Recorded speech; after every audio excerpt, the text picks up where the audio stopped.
ये महानगर मुंबई है।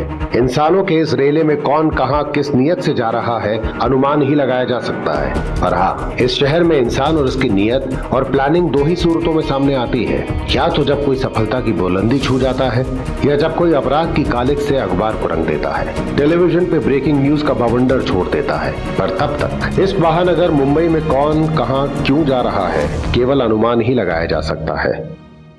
जिंदगी में प्लानिंग करना बहुत जरूरी होता है, और अगर हम सही प्लानिंग करने में कामयाब हो जाते हैं तो मनचाही जिंदगी जी सकते हैं। जरूरी ये है कि हम अपनी प्लानिंग को कामयाब करने के लिए किस हद तक जाते हैं।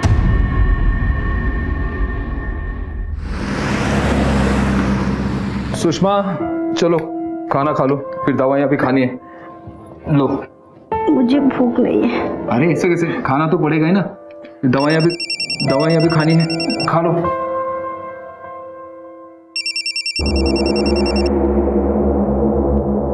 आदमी लोग का इंतजाम हो गया? देख, मैंने धूर देख लिया है। सब खातिर लायक है ना? कहाँ मिलने का पता है? हाँ तो पहुंचो, पोल पे पहुंचो, मैं निकल रहा हूं। खा लो। क्या आप कहाँ जा रहे हो? मैं आता हूँ जल्दी। दवाइयाँ भी खा लेना 10 मिनट के बाद। हाँ,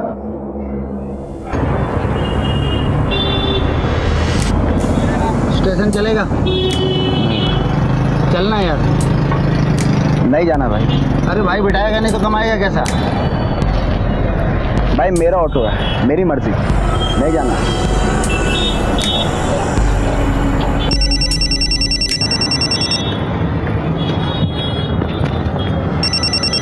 हाँ भाई बोलो, कहाँ पहुँचना है? मैं बाड़ा की चौल पहुँचता हूँ। ओके। अभी देख मैं कैसे मारता हूँ। बोला था ना तेरे को। अरे मैं आया, एक मिनट। हेलो, हाँ दादा बोलो। अरे नहीं दादा, आपकी बार कोई गड़बड़ नहीं होगा। आई शपथ दादा। ओके ओके भाई, दादा का फोन आया, चल आते हैं हम लोग।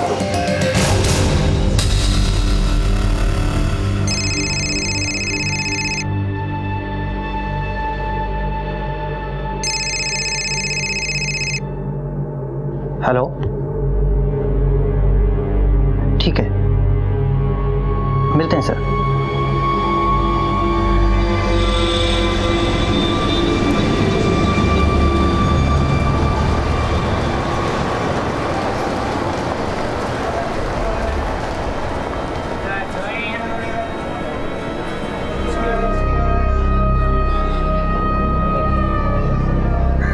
दादा, हाँ, ये आपके हाथ से ब्लड निकल रहा है।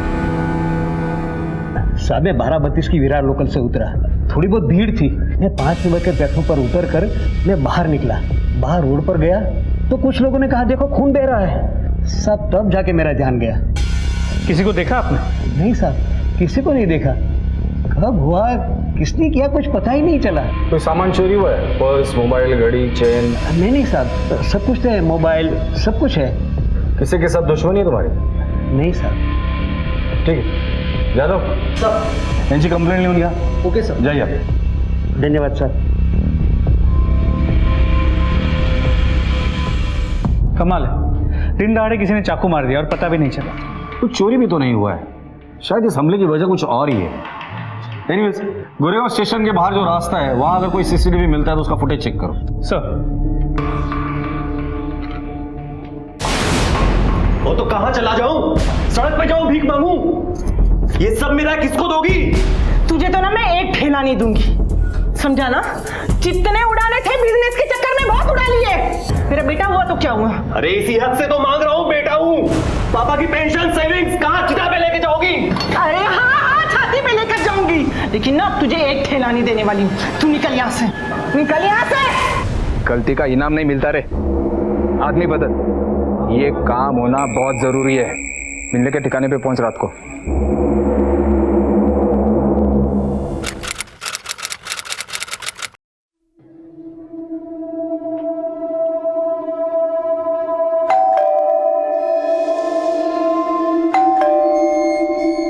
लगता है अम्मा जी सो रही हैं।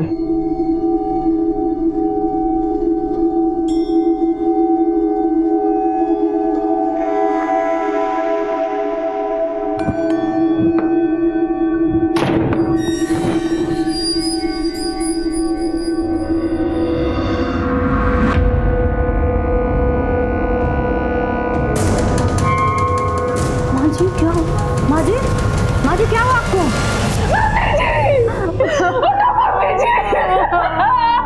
मम्मी उठो।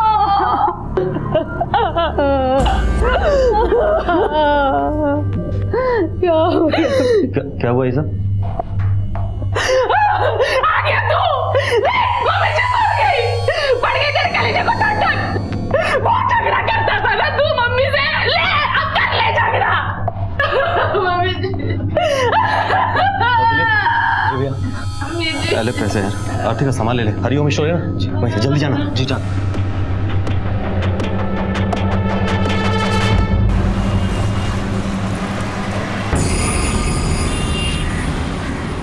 ओ दिलीप कहाँ रह गया?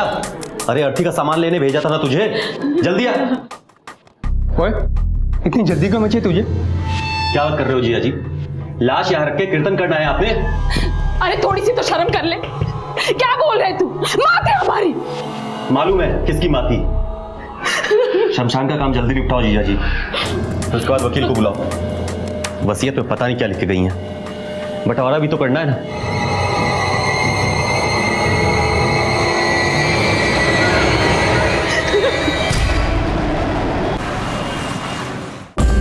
आपकी मदर ज्योति राणा, उन्होंने अपना ये घर जो है बैंक में जो भी नकदी है वो अपनी बेटी उषा के नाम किया है। ऐसे कैसे हो सकता है? हम लोग के नाम भी कुछ करके ही गए होंगे। पुश्तैनी जेवर जो है वो 2 हिस्सों में बांट कर गई है, आधे उषा के नाम और आधे आपके नाम। लेकिन जेवर है कहाँ? अलमारी में तो है नहीं। जेवर बैंक के लॉकर में, और ये उसका अथॉरिटी लेटर। और चाबी? ये चाबी। जिया जी आओ आओ चलो। बॉय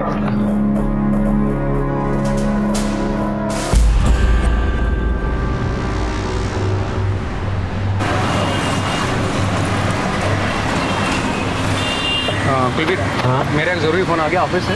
तू अंदर जा, मैं अटेंड करके आता हूँ। अच्छा ठीक है, हाँ जल्दी आइए। हाँ मैं आ रहा हूँ। मैं कह रहा गाड़ी इधर ही लगा लीजिए।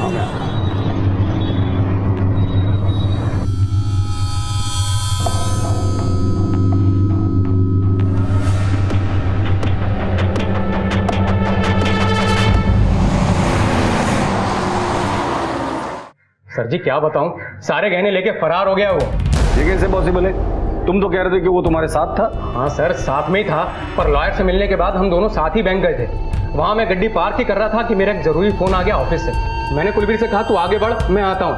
मैं बोल रहा हूँ सर जी कि वो आदमी एक नंबर का कमीना है। उसने कहीं गहने छुपा दिए और खुद कहीं निकल गया। और ये सब कुछ उसने 10 मिनट में किया। सर जी वो आदमी कुछ भी कर सकता है, और मुझे तो लगता है कि माता जी को भी।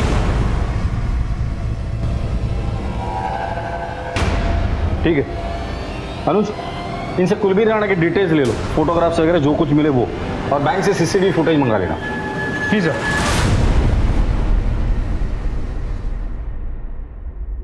मां से पैसों के लिए दुश्मनों की तरह लड़ने वाला कुलबीर जेवर हाथ लगते ही फरार हो गया। वसीयत में जिसे न फ्लैट मिला न नगद, उस लालच के मारे बेटे के लिए 70 लाख के गहने लेकर फरार हो जाना संभव लगता है। उधर एक बेटे ने एक मां खोई, इधर एक मां बेटी की तलाश में पटना बिहार से इस ईट गारे के जंगल में आ पहुंची।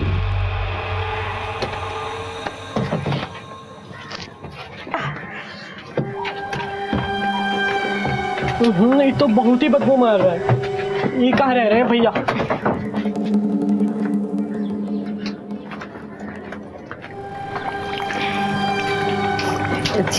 बहन जी, हाँ ये 32/205 कहाँ है? ये है जी, यहाँ तो ताला लगा है। हमारा बेटा पवन रहता है यहाँ। हाँ, यहाँ तो हफ्ते भर से ताला लगा है। पता नहीं आपका बेटा पवन कहाँ गया, कुछ बताकर नहीं गया। माँ, अरे माँ ये सब छोड़ो, ये हम कर लेंगे। हमने अपना नंबर इसमें सेव कर दिया है। आप जब मन करे हमसे बात कर लेना। ठीक है बेटा। दही चीनी। हाँ ला। अरे इस सब से कुछ नहीं होने वाला है। चुपचाप खाना पड़ेगा। चलो सगन होता है, मुंह खोलो। मुंबई में नौकरी मिलते ही तुमको और अन्नी दोनों को उधर ही बुला लेंगे।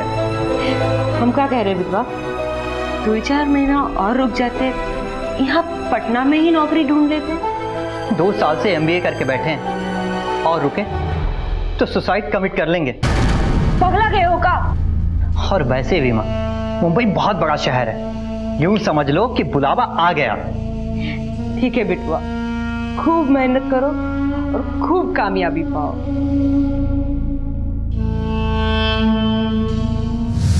भारी चिंता में पड़ गए। जैसा सोच के आए थे वैसा कुछ नहीं हुआ अब तक। कुत्ता वाला जिंदगी है इधर। क्या हुआ? जहाँ रह रहे हैं समझ लो कबूतर खाना है। कैसे रह रहे हैं कि हम ही जानते हैं। एक दिन नरक हो गया है अम्मा। हम तो कहते हैं कि सब छोड़ छाड़ के वापस आ जाओ घर, जब भी तो यहाँ आए हैं। बहन जी मेरी मानो ना तो पुलिस में जल्दी रिपोर्ट करवा दो।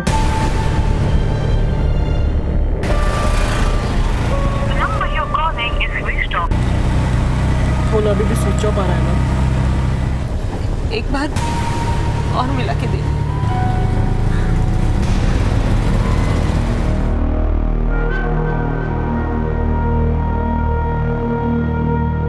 ये हमरे पवन की फोटो। तो आखिरी फोन 2 हफ्ते पहले आया था। जी सर। हाँ काम मिला है। अरे वाह बेटवा, ये तो बहुत ही बढ़िया बात है। रहने दो। क्या हुआ? मन तो करता है कि सब कुछ छोड़ छाड़ कर पटना लौट आए। अरे पर बात क्या है बेटवा? अम्मा फोन रखो, किसी का फोन आ रहा है, हम आपसे बाद में बात करते हैं। अरे पर बेटवा सुनो तो। कोई SMS या मैसेज? नहीं, पहले तो 1 हफ्ता फोन उठाया ही नहीं, पिछले 1 हफ्ते से फोन बंद आ रहा है। हाँ बस एक रोज मैसेज आया था उसका। क्या मैसेज? दे बेटा। मम्मी करता हूँ थोड़ी देर में। यू का मैसेज ना है। उसका नहीं है मतलब? मतलब वो मम्मी नहीं माँ बोलता था हमें, और जब मैसेज कर सकता है तो फोन काहे नहीं उठाया, और बाद में फोन किया भी तो नहीं उसने। प्रशांत सर, इस पवन के कॉल रिकॉर्ड निकलो। हमका तो पहले से शक था कि भैया कौन प्रॉब्लम में है। पवन जहाँ काम करता है वहाँ का फोन नंबर, एड्रेस, ये डिटेल्स तो होंगे आपके पास? कभी बताया नहीं, बस इतना ही बताया रहा कि काम मिल गया है।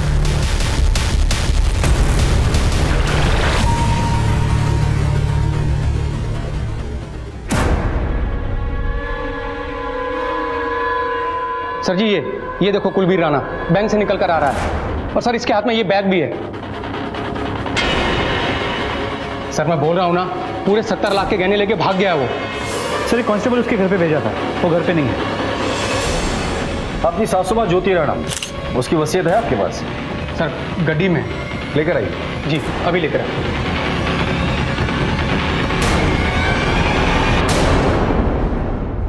इसके हिसाब से तो ज्वेलरी में आधा हिस्सा कुलबीर का है, बाकी सारी प्रॉपर्टी अपनी बेटी मतलब आपके बीवी के नाम की है। जी हाँ सर, इसी की तो खुंदक निकाली है उसने।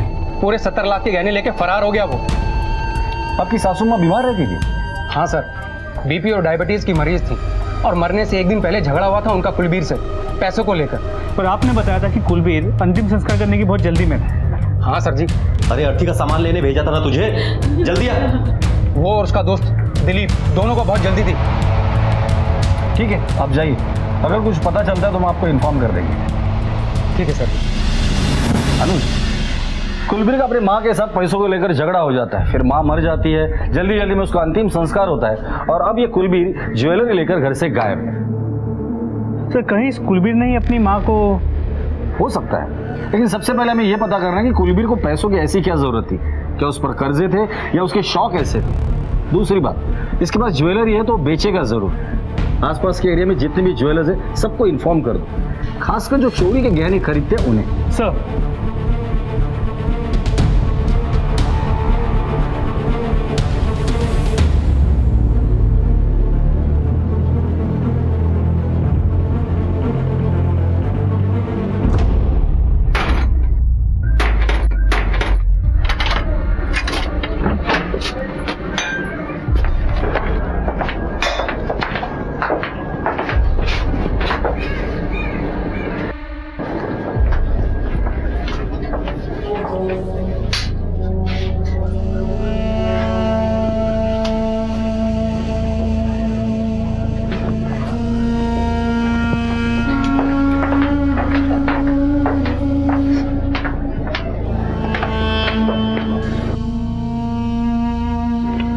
से इधर ये लड़का? 8 महीना हो गया, शायद बाहर गांव से आया था। अच्छा लड़का था, किसी से लेन देन कुछ नहीं, नौकरी नहीं था, फिर नौकरी लगा, पर हर रोज टाइम से जाना आना। कोई दोस्त यार? नहीं साहब, कोई दोस्त यार नहीं, यहाँ पर तो कोई आता जाता नहीं था। सर, पवन मिश्रा का कॉल रिकॉर्ड से। सर, इसमें एक नंबर है जिस पर पिछले 6 महीने से पवन ने कई बार फोन किया है। पता चला किसका? बबलू यादव का। एड्रेस बोरीवली ईस्ट का है।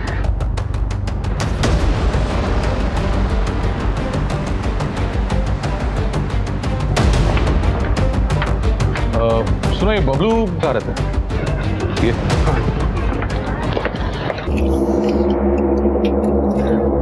बबलू?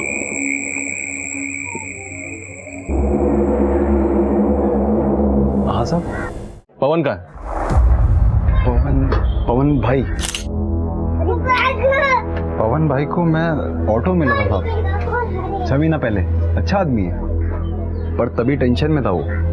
कैसे टेंशन? काम नहीं था ना उसके पास। वो पटना बिहार से मुंबई इसीलिए तो आया था काम मांगने को, करने को।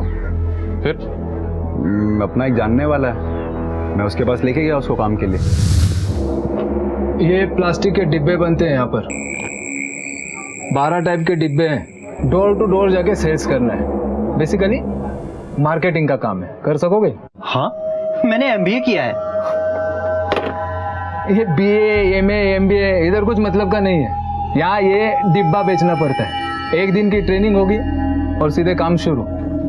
लगन से काम करोगे तो 20-25 हजार रुपए महीने का कमा लोगे। कर सकोगे? वरना आदमी लोगों की कमी नहीं है यहाँ पर। करेगा ना?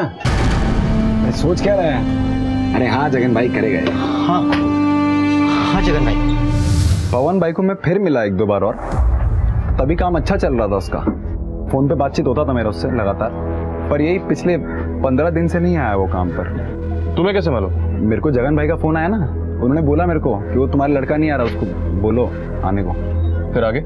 फिर मैंने फोन ट्राई किया पवन भाई को, बट उधर से स्विच ऑफ बोल रहा था वो।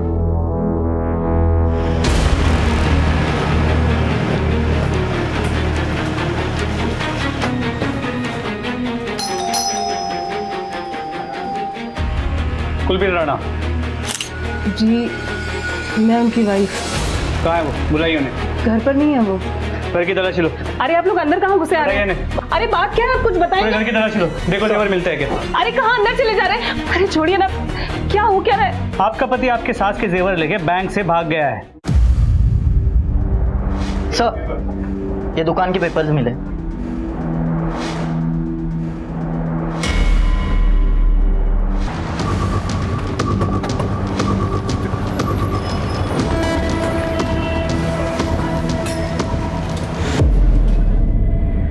सर, कुलबीर भैया बहुत परेशान थे सर। ये दुकान का सारा पैसा बैलेंस है ना। कितना? तकरीबन 20 लाख सर। आखिरी बार कब बात हुई थी उससे? सर, वो उनकी मम्मी के अंतिम संस्कार के लिए गए थे ना, तभी।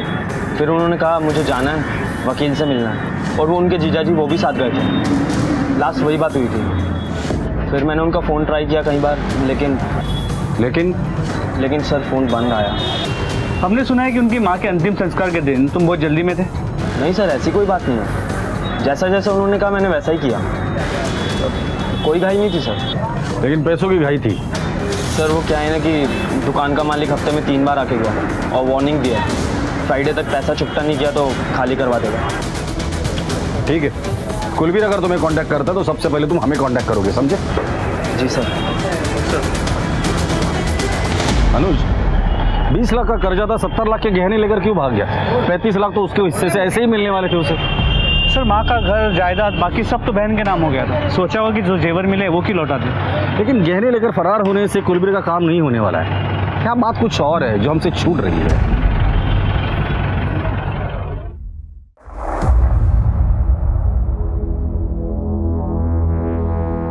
हाँ, पवन तो यहाँ काम करता है ना साहब, पर साहब यहाँ पर बहुत सारे लोग काम करते हैं। देखिए साहब, मैंने बबलू को फोन किया था। वो क्या है ना, ये लोग प्लास्टिक का माल बेचते हैं, तो माल इनके पास होता है। अब जब ये काम नहीं करने वाला है तो कंपनी का माल वापस दे देंगे।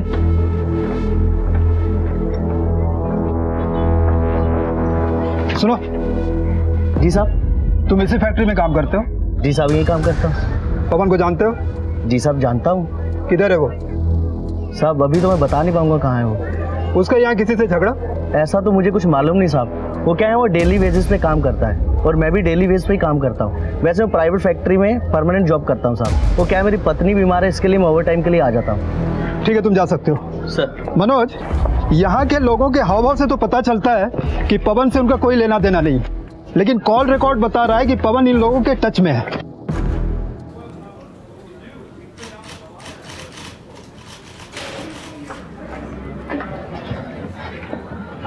क्या बोले? कुछ पता चला? नहीं, उन्होंने कहा जैसे कुछ पता चलेगा तो वो हमें फोन करेंगे। माँ, तुमने सुबह से कुछ नहीं खाया, कुछ खा लो। खा लो? पीने वाला गले से नीचे नहीं उतरेगा। पता नहीं मेरा बच्चा किस हाल में है।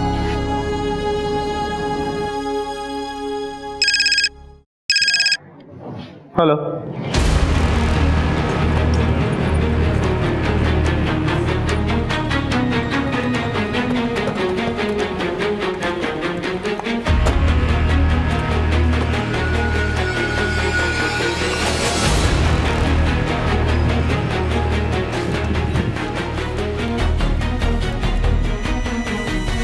कब से पड़ा ये यहाँ? मालूम नहीं साहब, मैं यहाँ से जा रहा था, बहुत सारे कुत्ते भौंक रहे थे, आके देखा तो लाश है। जा तुम्हें निगाह चला चला चला बॉडी चेक कर। तो चेहरा तो बुरी तरह कुचल दिया है। कातिल नहीं चाहता था कि इसकी शिनाख्त हो जाए।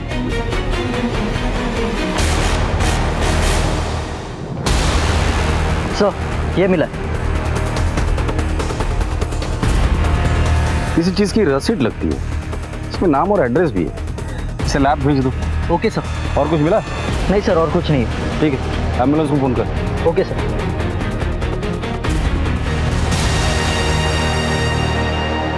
तुम लोगों ने बहुत अच्छा काम किया है।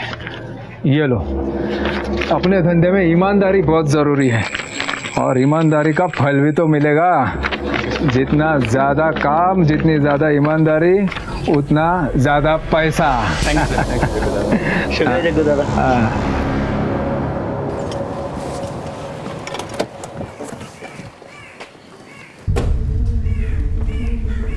सर, बॉडी की पोस्टमार्टम रिपोर्ट के मुताबिक मौत सर पे किसी भारी चीज पे वार करने की वजह से हुई। हो सकता है कोई पत्थर हो और फिर उसी चीज से उसका चेहरा भी बिगाड़ा गया। और क्या लिखा है इसमें? सर, बॉडी पे जो स्लिप मिली थी उसकी लैब रिपोर्ट है। ये स्लिप एसएसबी के बैंक के लॉकर की स्लिप है और इस पे एक लॉकर नंबर भी है। हैरानी की बात यह है कि ये लॉकर ज्योति राणा के नाम पे है। इसका मतलब वो डेड बॉडी कुलबीर राणा की है, जो ज्वेलरी लेकर फरार होने के बाद शायद किसी ने उसको मारा है। उसकी फैमिली को शिनाख्त के लिए बुला लो। सर,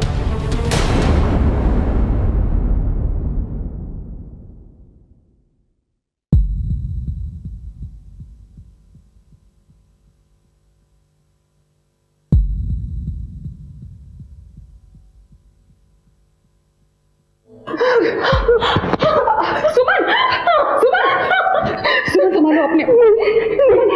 ये कुलबीर नहीं हो सकता, ये कुलबीर नहीं हो सकता।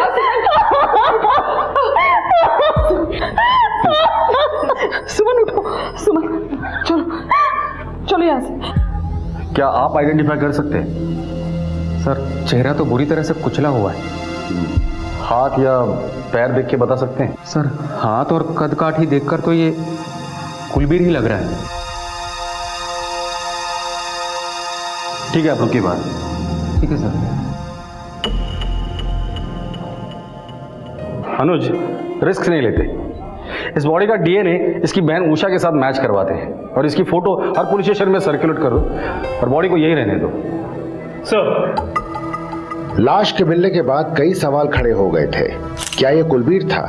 अगर था तो कुलबीर को किसने मारा, क्यों मारा, शक्ल क्यों बिगाड़ दी? इस हैवानियत के पीछे किसी का क्या मकसद हो सकता है? पुलिस के लिए अब चुनौतियां बढ़ने लगी थीं। साहब मैंने नहीं चुराया। क्या हुआ? साहब मेरा नाम सुधाकर है और गणेश मंदिर के पास मेरे कपड़े का होलसेल व्यापार है। ये श्याम है, मेरे पास काम करता है। मैंने किसी पार्टी को देने के लिए इसे 20 लाख रुपए दिए थे और अब खाली हाथ वापस आकर कहता है कि इसे लूट लिए। सब ये झूठ बोल रहा है। शांत हो जाओ। क्या हुआ रे? साहब मैंने कुछ नहीं चुराया साहब, मैं सच बोल रहा हूँ। इतनी भीड़ थी साहब, पहले पीछे से धक्का लगा, फिर आगे से धक्का लगा, कोई पीछे लेके गया, फिर कोई आगे लेके गया साहब। मेरे हाथ में बैग था साहब, पता नहीं बैग भी कहाँ चला गया। मुझे कुछ नहीं पता साहब। साहब ये झूठ बोला था हम लोग है ना, कहाँ हुआ ये सब?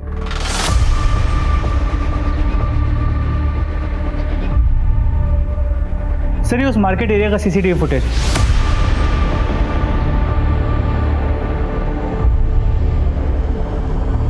सब वो देखिए मैं।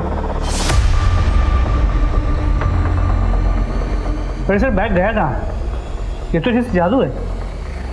रिसिप्ट ले करो।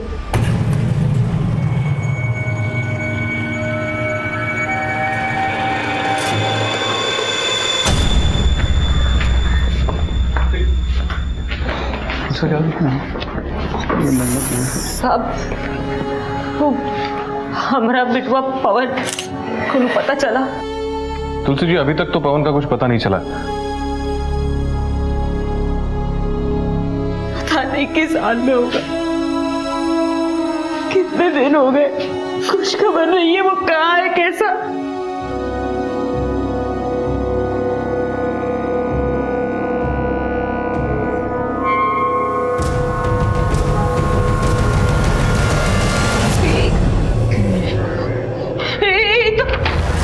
ये तो अपना पवन है, अनी तो अपना पवन है, साहब ये अपना पवन है।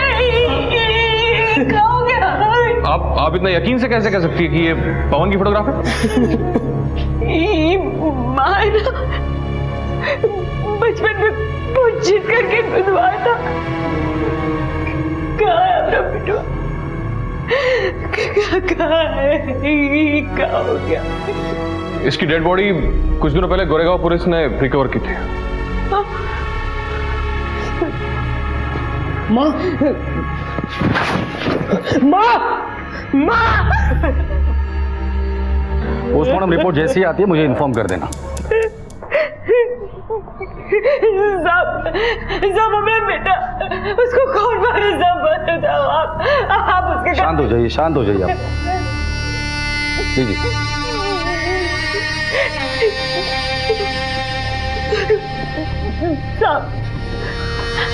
साहब हमें पवन को कौन मारा होगा? वो तो बड़ा ही शरीफ है, यहाँ काम करने आया था, थोड़े पैसे जमा हो जाए तो हमको यहाँ बुला लेने वाला था। साहब मैं आपके हाथ जोड़ती हूँ, आप ढूंढो उसको किससे मारा। देखिए पवन के जेब में हमें एक लॉकर की रिसीट मिली है और उस लॉकर में 70 लाख के गहने थे और वो गहने गायब है। हमें लगता है कि आपका बेटा इस शहर में बड़ा बनने के चक्कर में कुछ गलत काम कर रहा था। नहीं साहब, हमारा पवन ऐसा काम नहीं करेगा, वो बड़ा ईमानदार है, चोरी चकारी नहीं कर सकता। साहब जरूर उसको किसी ने फंसाया होगा, वो ऐसा नहीं कर सकता। ये पवन मुंबई में नौकरी करने आया था, नौकरी तो उसे मिल गई पर शायद वो खुश नहीं था और इसलिए उसने चोरी की। हो सकता है। अनुज दो पॉसिबिलिटीज बनती है। ये कुलबीर सच बोल रहा है कि वाकई पवन और उसके साथियों ने ज्वेलरी उससे लूटी है, फिर पवन का अपने साथियों के साथ झगड़ा हो गया और उन्होंने पवन को मार डाला। सेकंड, शायद कुलबीर ने ही पवन को मारा है और ज्वेलरी लेकर भाग गया है, लेकिन गया कहाँ? बैंक के सामने तो चोरी हुई नहीं। जो कुछ भी हुआ है वो सिर्फ एक ही आदमी हमें बता सकता है और वो है कुलबीर। और इस कुलबीर का कुछ पता नहीं चलता, उसका फोन गाड़ी में मिलता है और कॉल रिकॉर्ड में कुछ सस्पिशियस नहीं मिलता। अगर ये कुलबीर ने किया ना तो बड़ी प्लानिंग के साथ किया है। इस कुलबीर की फोटो हर जगह पे सर्कुलेट कर दो, ये मुंबई छोड़कर भागना नहीं चाहिए। मुझे कैसे भी करके ये कुलबीर चाहिए। जी सर। हेलो सर, पवन मिश्रा केस की सारी डिटेल्स इस फाइल में।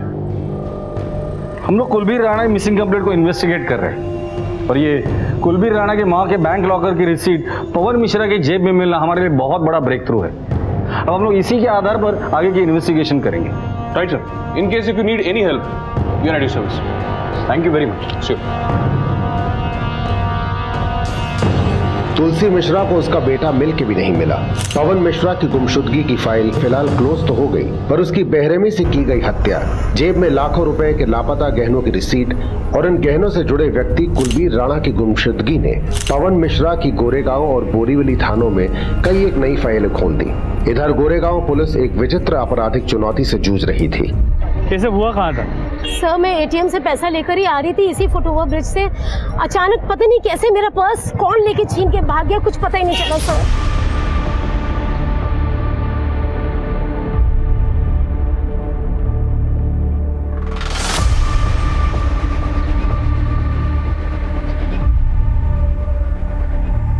सर इस फुटेज में भी कुछ नहीं है।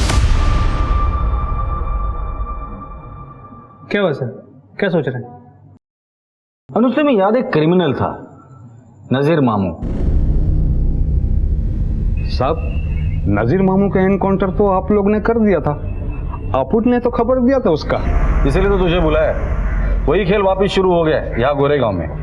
वो जादू गैंग वाला खेल। बराबर। अब तक 3-4 वारदातें हो चुकी है। किसी का पैसा गायब है, किसी की ज्वेलरी गायब है। अभी ये अपना मामू जो है ना, नजीर मामू, ये ऊपर से आके थोड़ी काम बजा सकता है। इसका ना जरूर कोई ना कोई फंटेरी काम बजा रहा रहेगा। वही तो जानना है। नजीर के तो पूरे गैंग को हमने अंदर किया था, फिर उसका कौन सा शागिर्द बाहर रह गया था। ये लोग नजीर के स्टाइल में काम कर रहे हैं। 5-6 लोगों का गैंग है, कहाँ से आते हैं कहाँ जाते हैं किसी को नहीं पता चल रहा है। बोल कौन है ये? मावा, मस्तान मावा साहब है तो साहब वो नजीर मामू का फंटर, लेकिन पुलिस के हाथ लगाने साहब वो बहुत बच के निकल गया साहब। ये मस्तान मावा मिलेगा कहाँ?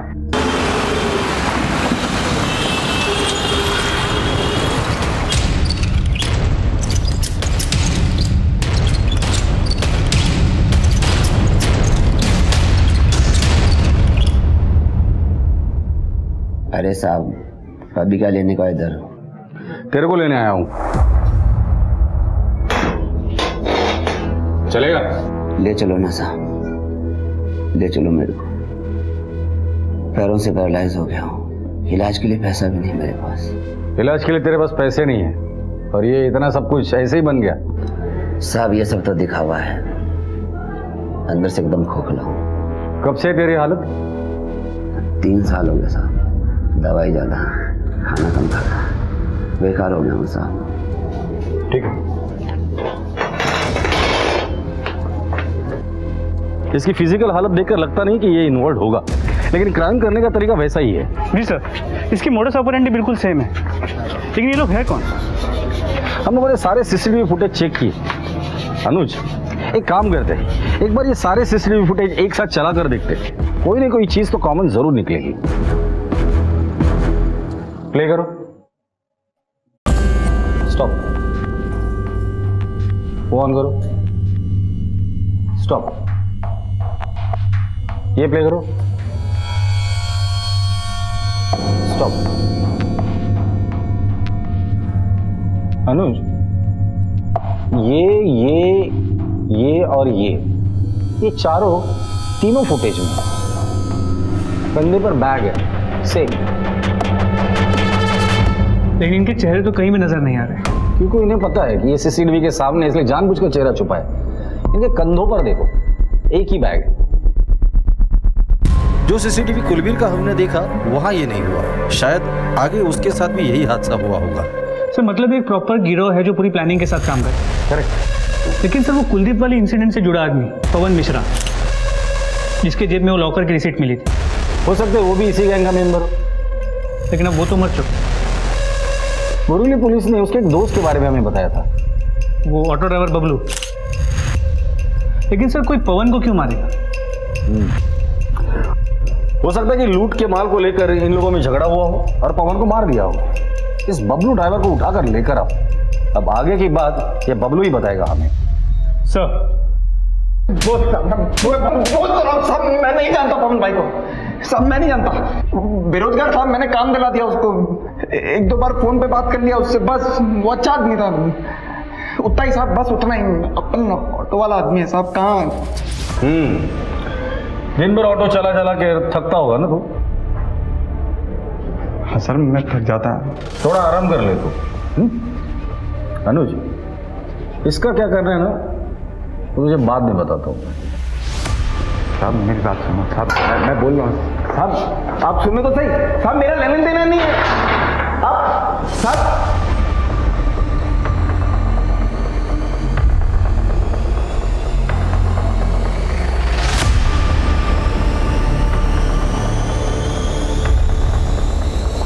इसको क्यों रोक के रखा है? साहब ने कहा है रात को एनकाउंटर करके ठिकाने लगाएंगे इसको। यहाँ पर रहेगा तो मुफ्त की रोटी तोड़ेगा सरकार की। साहब साहब साहब साहब, मैं बोलने के लिए राजी हूँ साहब, मैं सब बोल रहा हूँ, मेरे को याद आ गया। आप साहब को बोल दो जाकर। अरे साहब मेरे से गलती हो गई साहब, बोल दो ना साहब। चल बोल।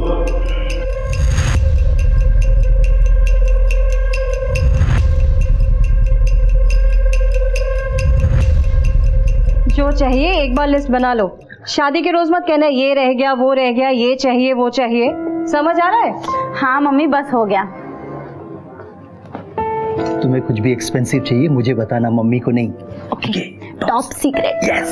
चलो चलता हूँ मैं। बाय। सुनिए। हाँ चाय। चाय मैं आके पी लूंगा। अच्छा सुनिए। हाँ। नरेश भाई ज्वेलर्स के जाना है शाम को 6 बजे। 6 बजे आ जाऊंगा मैं। याद रहेगा? अरे माय डियर वाइफ, पक्का आ जाऊंगा टाइम पे। बाय। पक्का 6 बजे, लेट मत होइएगा। बाय।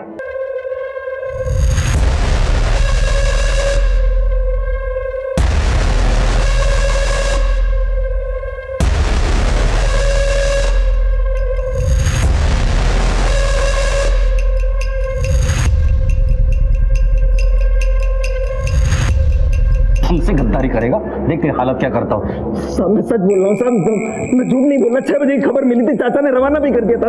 अपनी क्या गलती, धूरा वहां पर। कितनी बार बोला था आपको कि 6 बजे तक आ जाइएगा? 5 बजे से मैं और मेरी बेटी तैयार होकर बैठे हैं। अरे यार एक मीटिंग आ गई। तुम्हारी मीटिंग ही इम्पोर्टेंट है। कल चलेंगे पक्का। मेरा मतलब सर पार्टी पहुंची नहीं तो मैं क्या कर सकता हूँ साहब? अब बोलो ना, मेरा फोन बज रहा है साहब। हाँ मेरा फोन बज रहा है। फोन बज रहा है, उठा उठा।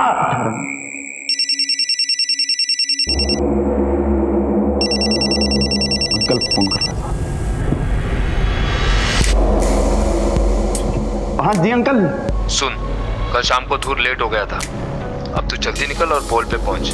धूर पहुंच रहा है, बाकी के लोग भी पहुंचते होंगे, जल्दी निकल। हाँ जी अंकल।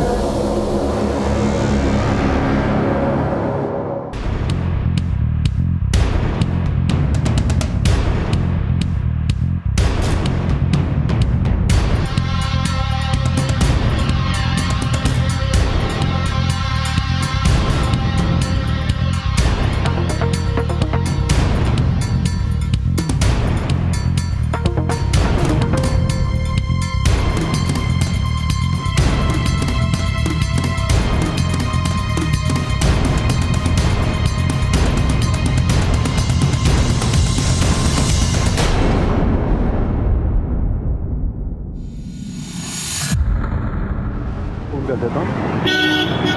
हेलो, अरे कहाँ पार्क कर दी गाड़ी? ठीक है, अच्छी लगी बहुत। अरे चलो थोड़ा इधर ही चल के यहाँ।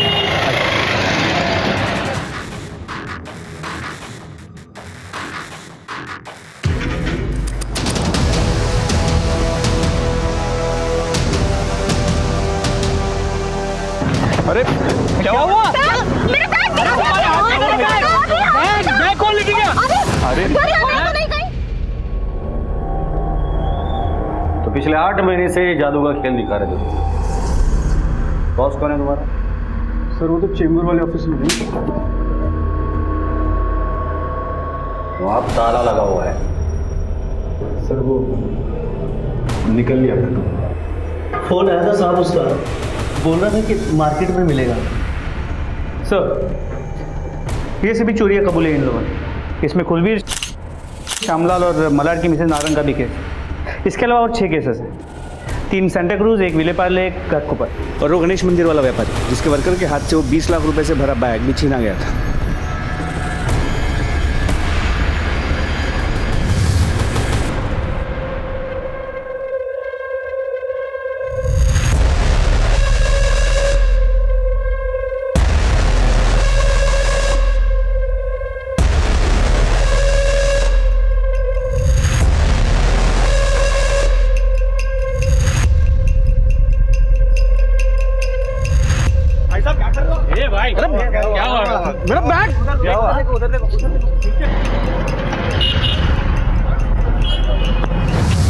पिछले 8 महीने में जादू के बहुत शो दिखाए तुम लोगों ने। एक बात बताओ, कुलबीर को क्यों मारा? कुलबीर को क्यों मारा? सर हम उसे क्यों मारेंगे? हमने तो बैंक के बाहर उसका सामान हड़प लिया और चुपचाप वहां से चंपत हो गए सर। अरे ए भाई साहब क्या कर रहे हो यार? अरे मेरा बैग, अरे मेरा बैग कहाँ गया? पवन मिश्रा को क्यों मारा? सर मुझे जाने दीजिए, मेरी पत्नी बहुत बीमार है, साइन हॉस्पिटल में है सर। तेरी बीवी साइन हॉस्पिटल में एडमिट है, किडनी ट्रांसप्लांट हुआ है, 15 लाख रुपए खर्चा है। विशाल जी, ऑर्गन केमिकल्स में जूनियर अकाउंटेंट की नौकरी करते हैं, 20,000 रुपये तनख्वाह है तुम्हारी, तो बीवी के इलाज के लिए 15 लाख रुपए कहाँ से आए तुम्हारे पास? यही तुम्हारा पार्ट टाइम बिजनेस है। और हाँ, सिर्फ सच बोलते।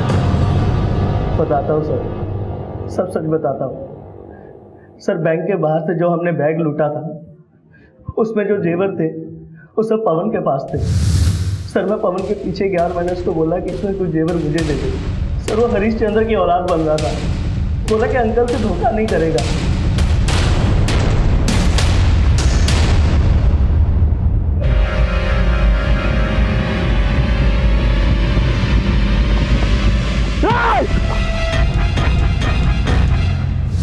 जिससे तुम्हें ये जादू का खेल सिखाया था, गुरु को नहीं।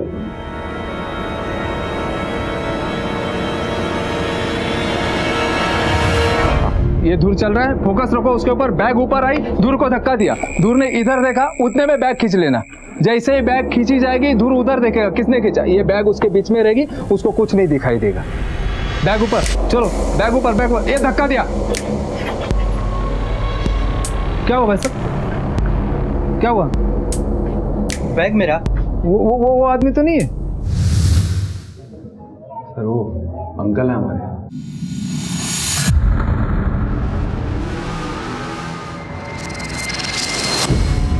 मैं चलता हूँ, पुलिस मेरे पीछे पड़ी है। जिधर भी जाओगे मास्टर को भूलना नहीं, पेमेंट टाइम पे आना चाहिए, क्योंकि ये जादू का खेल मैंने सिखाया तुमको। चलता हूँ।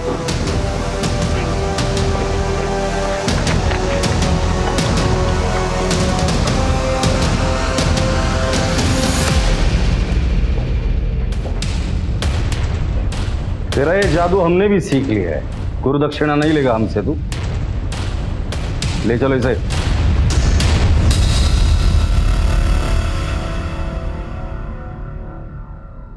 ये चोरी का केस तो सॉल्व हो गया, लेकिन कुलबीर की मौत अब भी पहले बनी हुई है। नहीं अनुज, ये पहले भी सुलझ जाएगी। ओके। अब तक कुलबीर के बारे में हमें सिर्फ एक आदमी इंफॉर्मेशन दे रहा है। कुलबीर का फोन हमें गाड़ी में मिलता है, और ये पवन मिश्रा जिसकी लाश की शिनाख्त होना नामुमकिन था, उसे ये आदमी कुलबीर साबित करने पर तुला हुआ है। बता कुलबीर कहाँ है? तूने ही उसे कहीं छुपा कर रखा होगा, बता। सर जी, आप क्या कह रहे हैं? सच बता, कुलबीर को क्यों मारा तूने? सर आप क्या कह रहे हैं, मुझे कुछ समझ में नहीं आ रहा है। तू ऐसे नहीं मुंह खोलेगा। अनुज, जादव, शुरू हो जाओ। सर बता रहा हूँ सर, मैं वो जब बैंक के बाहर खड़ा था तो कुलबीर ने आकर मुझे चोरी की बात बताई। अरे मैं लुट गया, किसी ने बैग छीन लिया मेरे हाथ से। सर मुझे कुलबीर की नीयत में खोट नजर आ गया था। मैं उसे अपने घर ले गया, वहाँ उस पर दबाव बनाया, पर वो चोरी की बात पर डटा रहा। दीदी समझाओ ना जीजा जी को। अरे मेरे पास नहीं है कोई बैग। साले साफ साफ क्यों नहीं कहता कि तेरी नीयत खराब हो गई है? अम्मा जी ने घर हमारे नाम कर दिया, तो सारा माल तू अकेले हड़पना चाहता है। चल बता, कहाँ छुपा के रखे जेवर? निकाल, नहीं तो मैं तेरे पास नहीं है।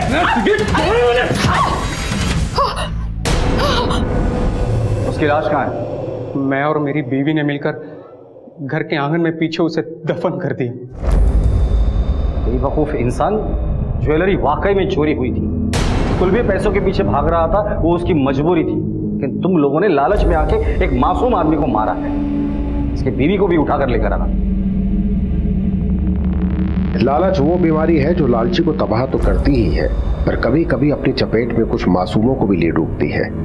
बदलते वक्त के साथ साथ अपराध भी बढ़ रहे हैं, उनका तरीका भी बदलता जा रहा है, इसलिए हमेशा सतर्क रहें, सुरक्षित रहें। देखते हैं हमारे आज के एपिसोड की दूसरी कहानी।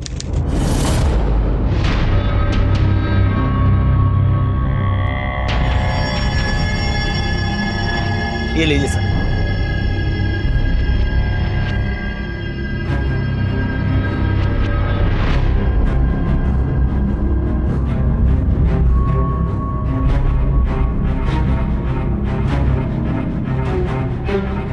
सर आपके वे 7,480।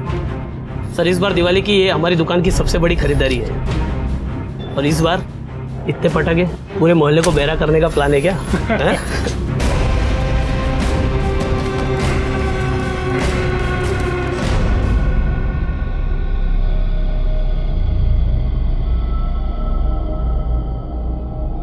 अरे अरे अरे, तुम क्यों चाय बना रहे हो? लाओ मुझे दो, मैं बना देती हूँ। अरे दादी मैं बना लेता हूँ। देखो ज्यादा सर पे मत चढ़ाओ अपनी बीवी को। अभी सिर्फ 5 दिन हुए हैं तुम्हारी शादी को। हाँ, अभी से उसे ऐसी आदतें डाल दोगे तो आगे जाकर तुम्हारे सर पे नाचेगी। दादी आप भी ना टिपिकल टीवी सीरियल की सास बहू की तरह बातें कर रही हैं। आप तो जानती हो, जब मैं बैंगलोर में अकेला था, जॉब करता था, तब खुद की चीजें खुद ही किया करता था। बेटा उस वक्त तेरी मजबूरी थी, लेकिन अब तो तुम्हारी बीवी आ गई है ना, तब भी तुम लगे हुए हो। अरे दादी बीवी है वो, नौकरानी नहीं। और आप भी इतना टेंशन मत लो, आप चल के बाहर आराम से बैठिए, मैं आपके लिए भी गर्मा गर्म चाय ले आता हूँ। करो जो मन में आए तुम्हारे, हमारा क्या, हम तो चुपचाप बैठ जाएंगे।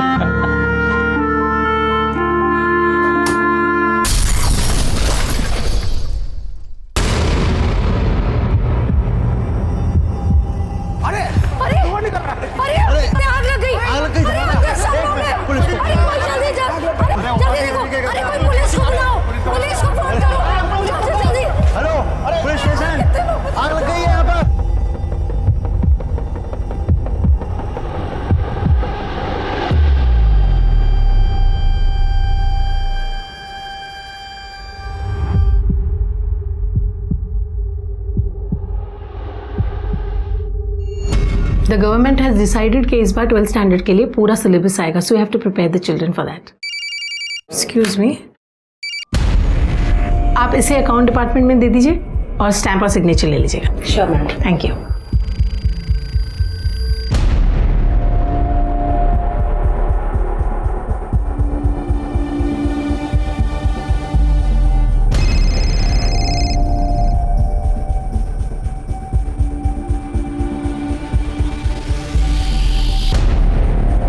जल्दी आओ जल्दी। अरे ये फोन की आवाज आ रही कहीं से। ये तो माता जी की बहू है। चल ले। हेलो रिया बेटा। हाँ भाभी जी, अरे आपके घर में ब्लास्ट हुआ है।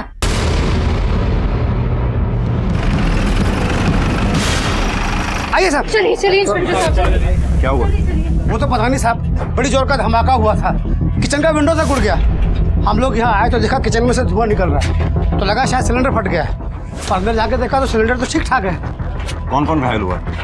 उपाध्याय जी की माँ और उनके बेटा और बहुत बुरी तरह घायल हुए हैं। कहाँ है वो लोग? उपाध्याय जी से बात हुई है, वो लोग सीधा हॉस्पिटल पहुँच गए। इसमें धमाका हुआ?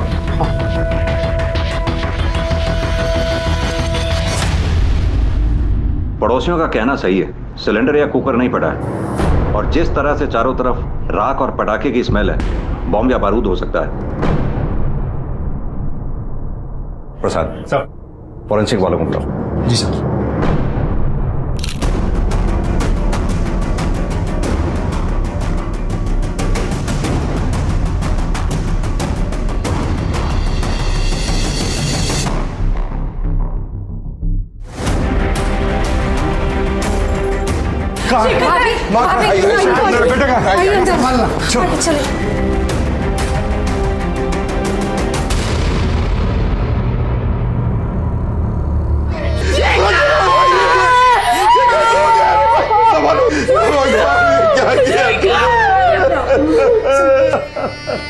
उड़ीसा के भुवनेश्वर शहर में रहने वाले उपाध्याय परिवार पर जैसे कहर टूट पड़ा था।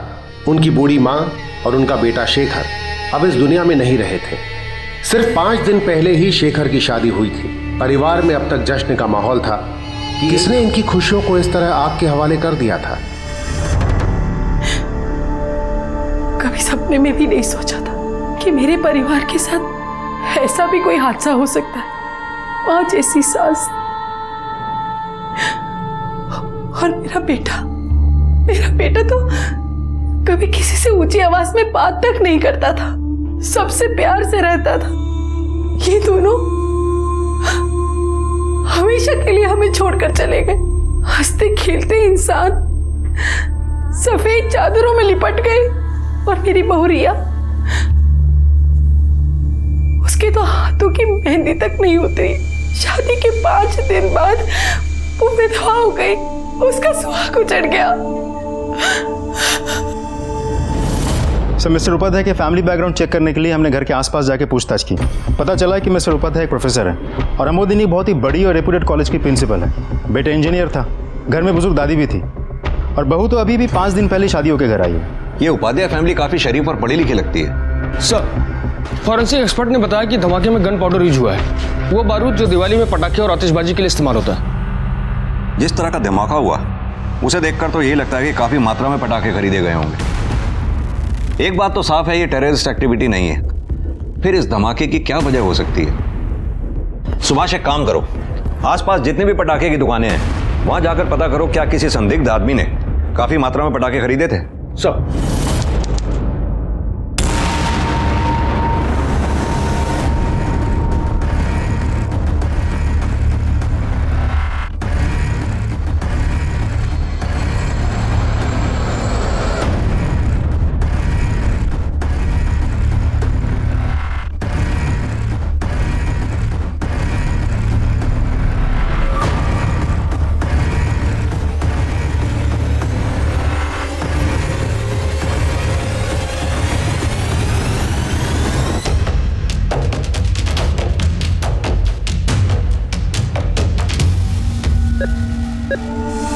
इंस्पेक्टर, रिया को रिकवर होने में थोड़ा टाइम लगेगा। She is very weak, you know. थोड़ा टाइम दीजिए प्लीज। डॉक्टर, रिया जैसे ही बयान देने की कंडीशन में आ जाए प्लीज हमें इन्फॉर्म कीजिएगा, क्योंकि कल्प्रिट का जल्द से जल्द पकड़ा जाना बहुत जरूरी है। Okay, sure. Thank you.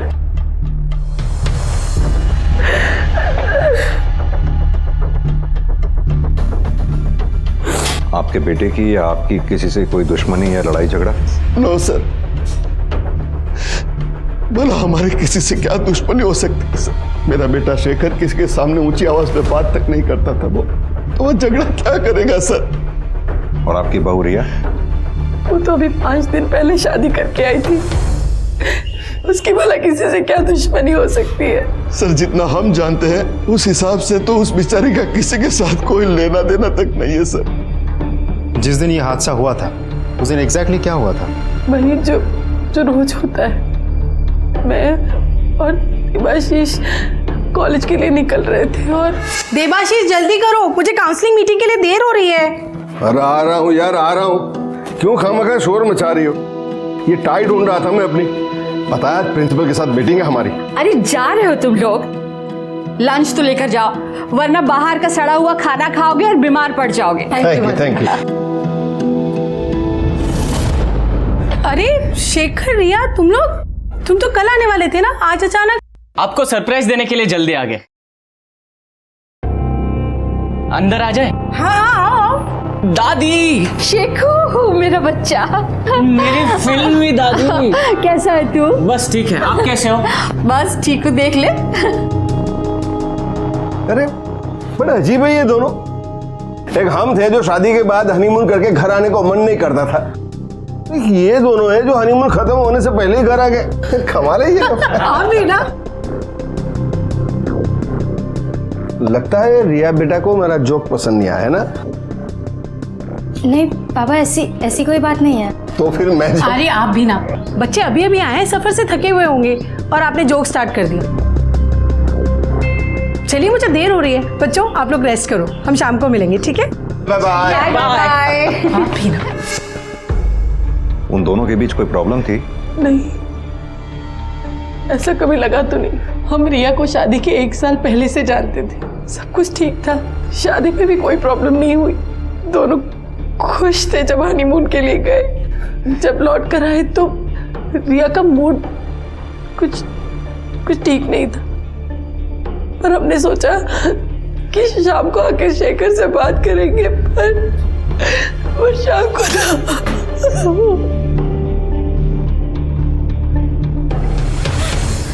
मेरी बेटी रिया, ये सब क्या हो गया बहन जी? नहीं पता कैसे हुआ, क्यों? शेखर और रिया कैसे हैं? और माँ जी? शेखर और माँ जी अब इस दुनिया में नहीं रहे।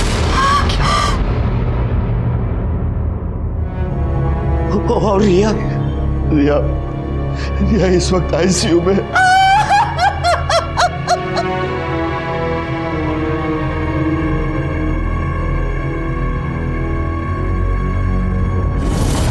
रिया गुस्से में क्यों थी? क्या हो सकता है?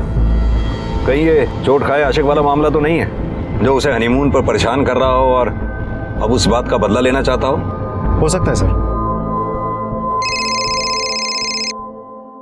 सर सुभाष बोल रहा हूँ। सर फॉरेंसिक रिपोर्ट के मुताबिक बॉम्ब एक कार्डबोर्ड बॉक्स में प्लेस किया गया था और उस बॉक्स के टुकड़े पर एक कुरियर कंपनी का लेबल लगा है सर जिसने भी ये कुरियर भेजा है इस टुकड़े पर उसका नाम नहीं लिखा है। कुरियर कंपनी कौन सी है और कहाँ से आया था? सर भिलाई से आया है, जिफी कुरियर। पता करो इस कंपनी का लोकल ऑफिस कहाँ है और अपनी एक टीम भिलाई भेजो, शायद वहीं से कातिल का पता चले। सब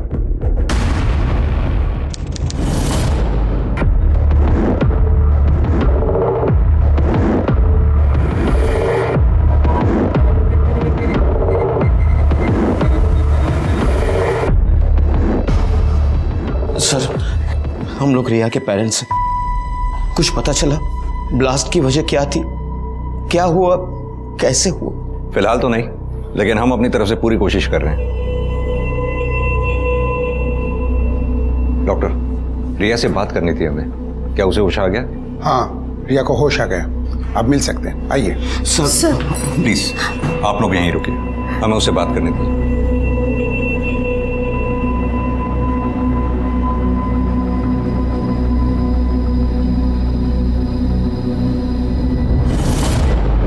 रिया,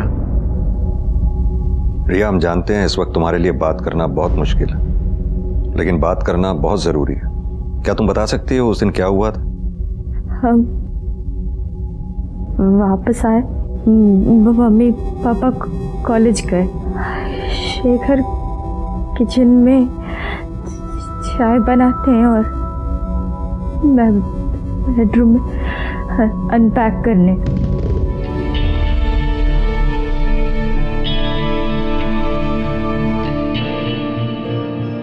अरे रिया, तुम चाय पियोगी? मुझे नहीं चाहिए। अरे मैं बहुत बढ़िया चाय बनाता हूँ। मैंने कहा ना मुझे नहीं चाहिए। अरे शेखू देख, जब तू हनीमून पर गया था ना, तेरे लिए गिफ्ट आया था। गिफ्ट मेरे लिए? हाँ। अरे रिया, हमारी शादी का एक और गिफ्ट आया है, जरा बाहर आओ। किसने भेजा है? अरे भाई आजकल तो अच्छा है, शादी में ना जा पाओ गिफ्ट भेज दो। हमारे जमाने में ये सब नहीं चलता था। दादी, आपके जमाने में गिफ्ट कहाँ हुआ करते थे, बस लिफाफे होते थे। ज्यादा बातें मत बना, खोल खोल देख इसमें क्या है, देख। अरे खोल ना ये।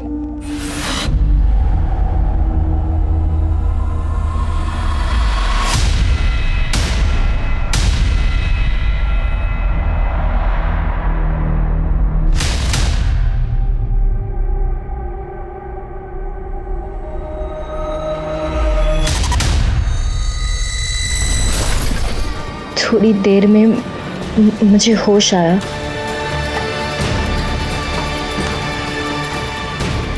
और मैं किसी तरह बेडरूम में गई।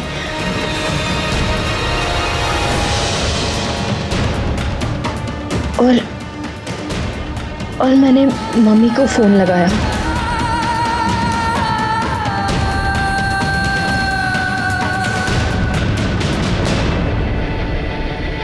रिया, तुम शेखर से किस बात पे नाराज थी? नाराज? नहीं। लेकिन शेखर के माँ बाप का कहना है कि जब तुम दोनों घर वापस लौटे तुम्हारा मूड खराब था, शायद तुम दोनों में किसी बात को लेकर झगड़ा हुआ था।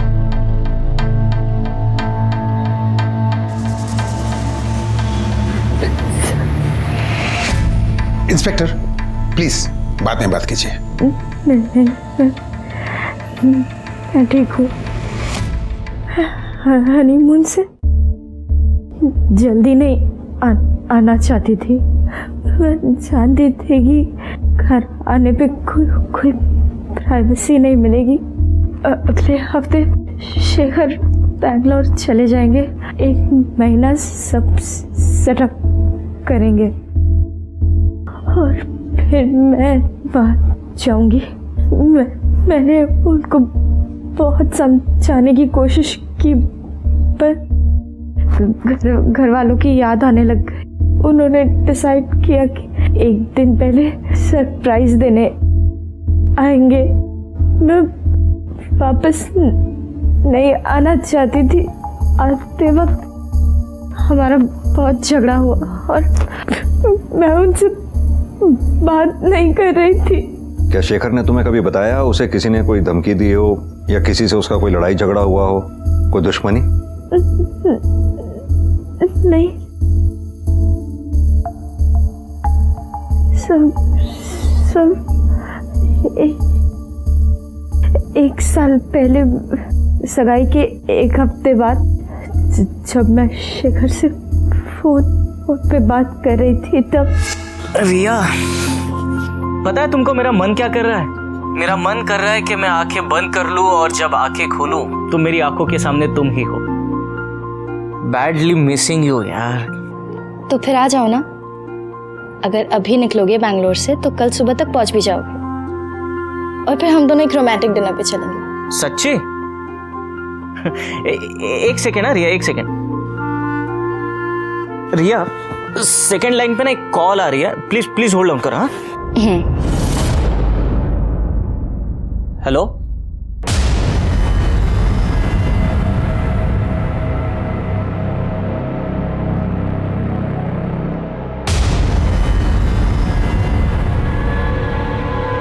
हेलो रिया। तो आ रहे हो? डिनर की सारी तैयारी करके रखूंगी।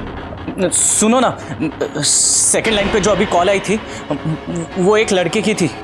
वो मुझे बोल रहा था कि अगर मैं तुमसे शादी करूंगा तो वो मुझे मार डालेगा। क्या तुम बता सकती हो कौन था वो लड़का? इंस्पेक्टर, पेशेंट की तबीयत बिगड़ रही है, इन्हें रेस्ट की जरूरत है। आप प्लीज बाहर आइए।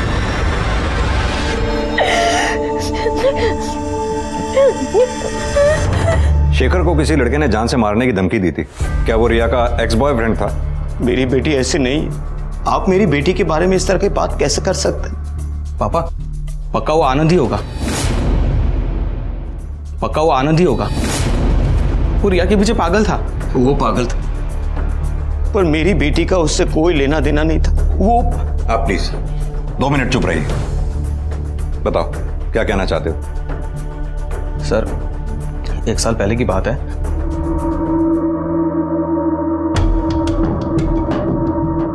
हाय रिया।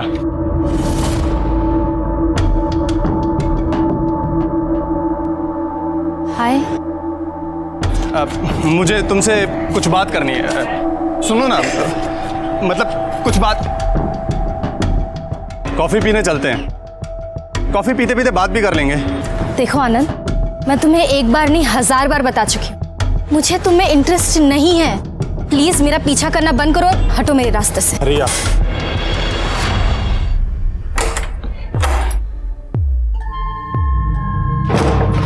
रिया बेटा, क्या बात है? इतनी गुस्से में क्यों है? उस बेवकूफ आनंद की वजह से। आज फिर से उसने मुझे रास्ते में रोका, फिर कॉफी पीने की बात कर रहा था। परेशान कर रखा है उस लड़के ने।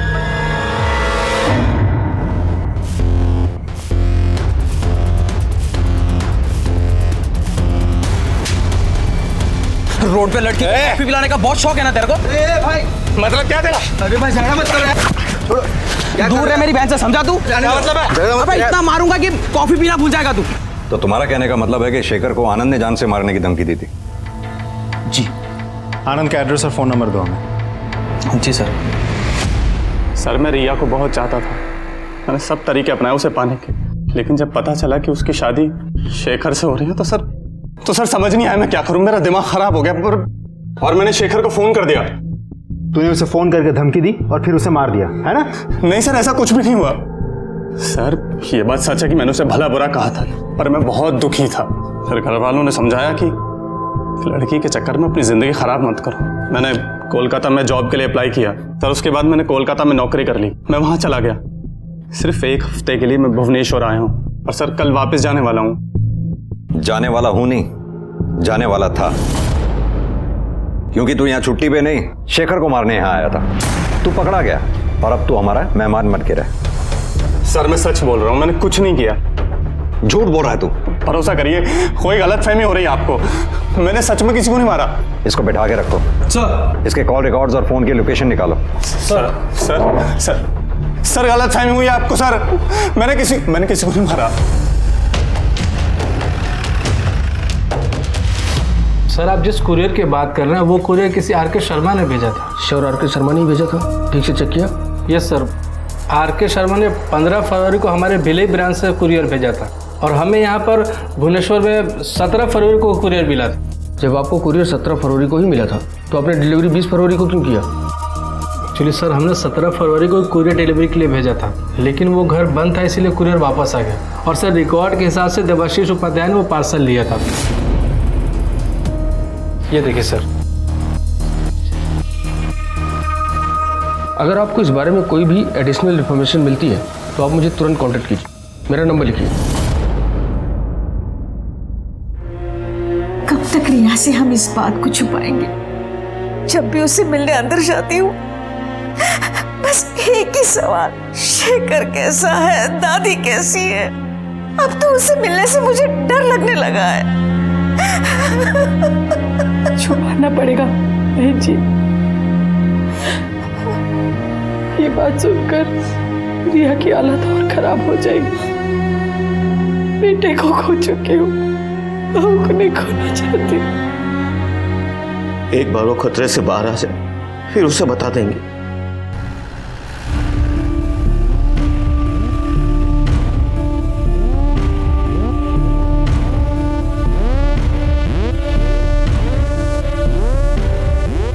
प्रिंसिपल मैम तो बहुत अच्छी हैं, उनकी किसी से दुश्मनी हो ही नहीं सकती। सब लोग उन्हें पसंद करते हैं, उनको नुकसान पहुंचाने का तो कोई सपने में भी नहीं सोच सकता। वो है ही इतनी अच्छी।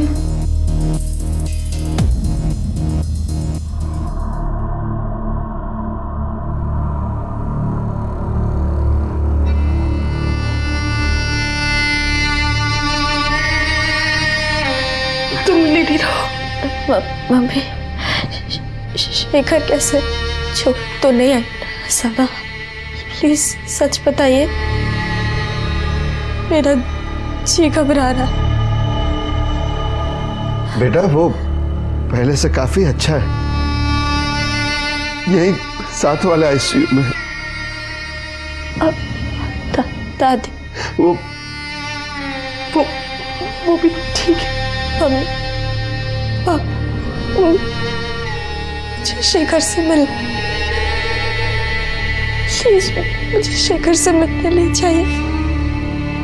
बेटा ऐसे कैसे? पहले आप खुद ठीक हो जाओ फिर ले जाएंगे।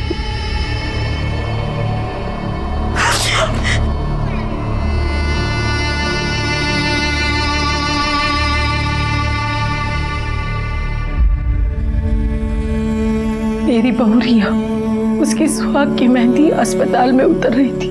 जब उसे पता चलेगा कि उसका सुहाग नहीं रहा तो आज के बाद न वो उसे छू पाएगी, न देख पाएगी, न सुन पाएगी, तो उसका क्या हाल होगा। मैं वो माँ हूँ जिसने अपने जवान बेटे के चित्रे देखे। वो मंजर हमेशा मेरी आंखों के सामने घूमता रहता है, कलेजा मुंह को आता है, दिल फट पड़ता है। पर ऐसी कोई बात, ऐसी कोई वजह नहीं मिलती कि मैं अपने दिल को तसल्ली दे सकूं।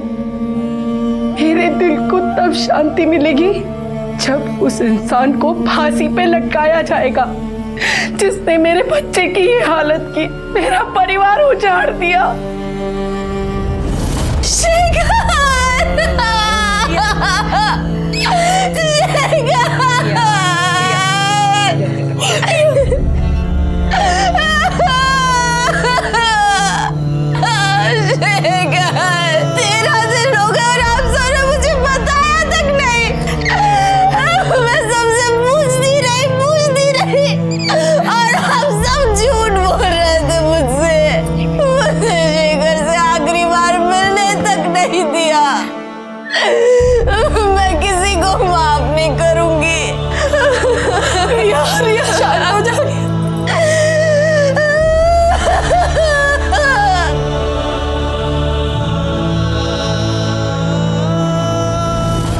सर मैंने अमोदिनी के कॉलेज में जाकर भी पूछताछ की, वह बाकी सब कुछ तो ठीक था, लेकिन एक पियोन था, बड़ा अजीब बिहेव कर रहा था। उसको देख के मुझे लग रहा था कि वो कुछ कहना चाहता है लेकिन शायद किसी से डर रहा है। इसका मतलब वो पियोन कुछ जानता है। एक काम करता हूँ, कल मैं इस पियोन से एक बार मिल लेता हूँ। सर न्यूज़ देखिए। लगाओ। ये उस नवविवाहिता का दर्द, उसकी चीखें हैं, जिसको आज तक पता ही नहीं था कि उसका पति मर चुका है। बॉम्ब ब्लास्ट में उसके चिथड़े उड़ गए थे। इसकी चीखें सुनकर भगवान को भी रोना आ सकता है, तो क्या पुलिस को इसकी हालत दिखाई नहीं देती? इसका दर्द से भरा और इंसाफ की गुहार लगाता चेहरा दिखता है, तो पुलिस की भूमिका पर इसके परिवार का क्या कहना है? आइए बात करते हैं। सर आपको क्या लगता है, पुलिस और प्रशासन कुछ नहीं कर रहा है? अब हम क्या बताएं? जब भी सवाल करते बस एक ही जवाब मिलता है, जांच पड़ताल चालू है, जांच पड़ताल चालू है। वो शायद अपराधी को ढूंढना ही नहीं चाहते, बस वो तो बस अपनी जांच से संतुष्ट। कल को पता चला कि ये टेररिस्ट अटैक था, तो हमको पता चला कि ये पुलिस अपराधी के साथ मिली हुई है, तो हमें न्याय कौन दिलाएगा? कहां जाएंगे हम? किसका द्वार खटखटाएंगे?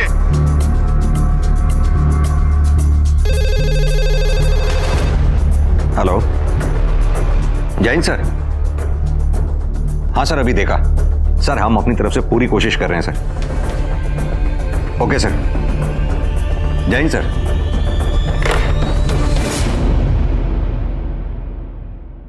सर रिया के बैकग्राउंड चेक करके पता चला कि रिया के माँ बाप ने उसे गोद लिया था। वो उनकी सगी बेटी नहीं है। वरुण के बाद बीजू को बेटी चाहिए थी। जब उसके छोटे भाई के घर तीसरी बेटी पैदा हुई तो बीजू ने उसे गोद ले लिया था। वही रिया है। पता करो इस वरुण को रिया से क्या प्रॉब्लम हो सकती है। तब तक मैं कॉलेज में पियोन से मिलके आता हूं।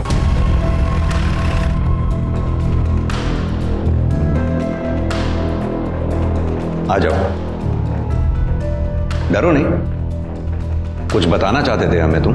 यहाँ कोई है भी नहीं। जो भी कुछ कहना चाहते हो साफ साफ कहो। साहब, प्रोफेसर सुनील पांडा प्रिंसिपल मैडम को पसंद नहीं करते। क्यों? क्योंकि उनको ऐसा लगता है कि प्रिंसिपल मैडम ने उनकी तरक्की छीन ली। Good morning everyone. Good morning.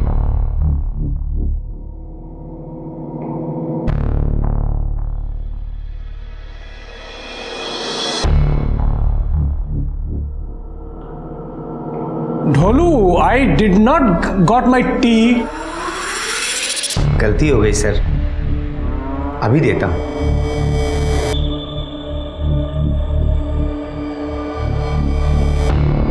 ये Panda sir, it's I didn't get tea, not got the tea. Hey you mister Shastri, mind your own business. I am bigger than you. Post graduate, double post. I know local language. मैं अपनी मातृभाषा जानता हूं। मैं अपनी मातृभाषा में लेटर लिख सकता हूं। इस बात का गर्व है मुझे। आप लिख सकते हैं क्या? Shameful, poor guy.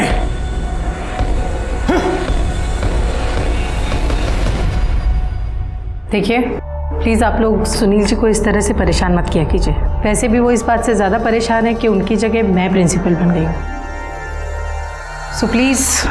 आप कॉलेज के ट्रस्टी हैं। मुझे लगा था कि आप मुझे सपोर्ट करेंगे, लेकिन नहीं।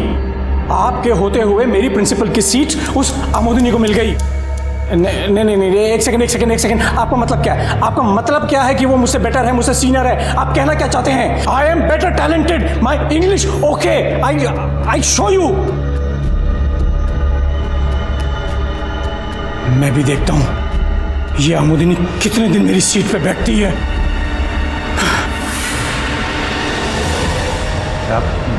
मैं ये सब कुछ आपको पहले ही बताना चाहता था, पर हिम्मत नहीं जुटा पाया। लेकिन जो हिम्मत अब तुमने दिखाई है उसके लिए शुक्रिया। तुम जा सकते हो। सर, पियून ने जो बयान दिया है उसके मुताबिक हम लोग सुनील पांडा को उठा सकते हैं ना? नहीं, पियोन के स्टेटमेंट पे हम सुनील पांडा को नहीं उठा सकते। उसके लिए हमें पुख्ता सबूत चाहिए होंगे। एक काम करो सर, ये सुनील पांडा पे नजर रखो। पता करो इसका भिलाई से कोई कनेक्शन है या नहीं। अगर ये कल्प्रिट है तो कोई ना कोई गलती जरूर करेगा। Okay sir. Sir of course मुझे पता है कि रिया एडॉप्टेड चाइल्ड है, और सर रिया और मुझ में कोई डिफरेंस भी नहीं है। तुम्हें रिया से कभी कोई प्रॉब्लम नहीं थी? तुम्हें कभी भी ऐसा नहीं लगा कि रिया के आने से तुम्हारी हर चीज़ बढ़ जाएगी? नहीं सर। सर रिया मेरे लिए सगी बहन से भी बढ़कर है। सर मुझ में और रिया में कुछ प्रॉब्लम हो जाए ये तो मैं सपने में भी नहीं सोच सकता। ठीक है, जिस नंबर से कॉल आया था वो नंबर मुझे भेजो। जी sir. Okay, thank you.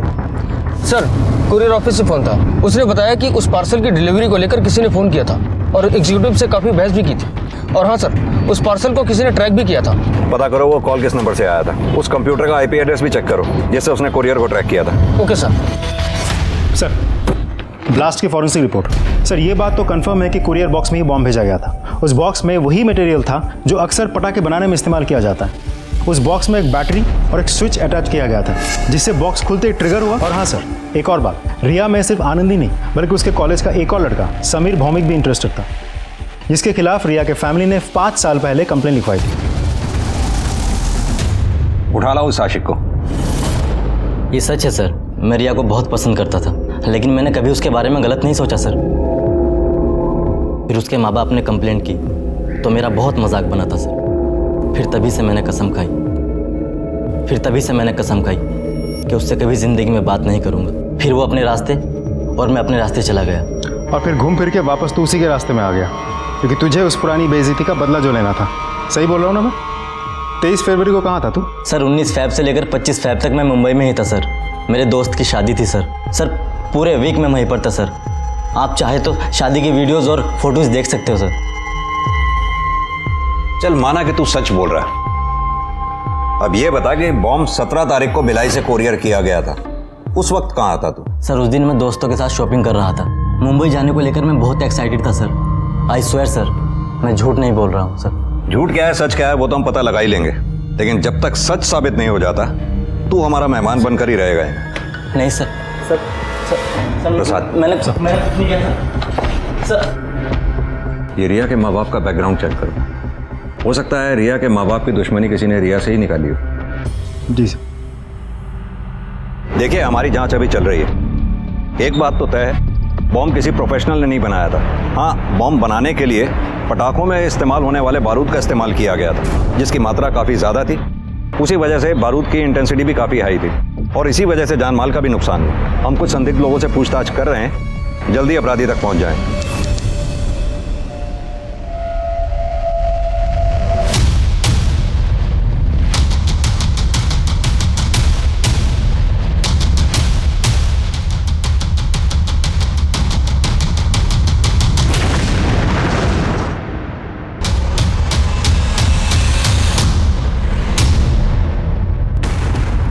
Yes sir, ये हमारे सेंटर का ही रिसीट है। उसका नाम RK शर्मा था और कोई डिटेल नहीं हमारे पास। सर, हमारे यहाँ तो दिन में 50 लोग आते हैं, हम सबकी पहचान नहीं रख सकते। आपके यहाँ CCTV नहीं है? और स्कैनर? अगर आपके पास स्कैनर होता तो आप देख पाते कि आप किसी के घर पर बम डिलीवर कर रहे हैं। आपको पता, आपकी लापरवाही की वजह से 2 लोगों की जान गई है। अब आपकी कंपनी के खिलाफ भी कंप्लेन होगा।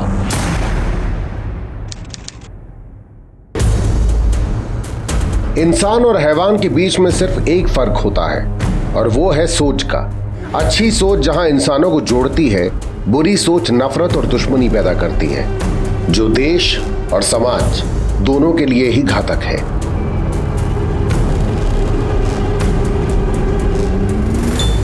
सर, हमने उपाध्याय फैमिली के दोस्त और रिश्तेदारों से जाकर भी पूछताछ की, लेकिन हमें ऐसा कुछ भी नहीं मिला जिससे यह साबित हो सके कि इस बॉम्ब ब्लास्ट में उन लोगों में से किसी का हाथ हो सकता है। दोनों के कॉलेजेस में पता किया? जी सर, देवाशीष उपाध्याय के कॉलेज में जाके पूछताछ करके भी हमें खास कुछ पता नहीं चला। सिर्फ इतना पता चला कि वो बहुत ही शांत स्वभाव के इंसान है और अपने काम से काम रखने वाला इंसान है। और अमोदिनी के कॉलेज में इंक्वायरी अभी चल रही है। सर, समीर सच बोल रहा है। 19 से 25 तारीख तक वो मुंबई में ही था और उसकी मोबाइल लोकेशन के मुताबिक वो 17 तारीख को भिलाई नहीं गया और उसकी कॉल रिकॉर्ड्स में सर कोई संदिग्ध नंबर भी नहीं मिला है। ठीक है, छोड़ दो उसे। सर, वो IP एड्रेस एक साइबर कैफे का है। मैंने चेक किया, उसका नाम नंबर फेक है। कोई ID तो दी होगी उसने वहाँ? वो ID भी फेक है सर। सुभाष, इतना तो तय है कि ये आदमी जो भी है इसी शहर का, लेकिन है बहुत शातिर।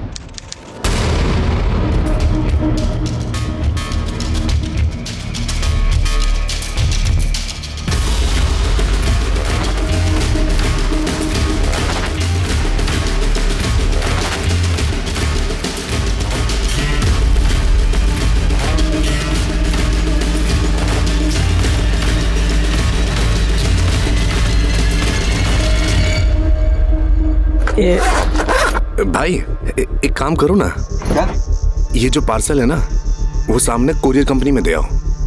अब मुझे थोड़ा सा काम है, मैं तुम्हें यहीं मिलूंगा। नहीं साहब, ये सब काम मुझे नहीं आते। अरे भाई इसमें मुश्किल क्या है? पकड़ो, ये पकड़ो ना, ये पकड़ो पकड़ो। और ये सुनो, ये पार्सल दो और तुम ये 300 रुपये उनके पकड़ लो और ये तुम्हारे लिए। ठीक है? ठीक है ठीक है। और मैं अपना काम निपटा के 10 मिनट बाद मैं यही तुमको मिलता हूँ। 600 ग्राम।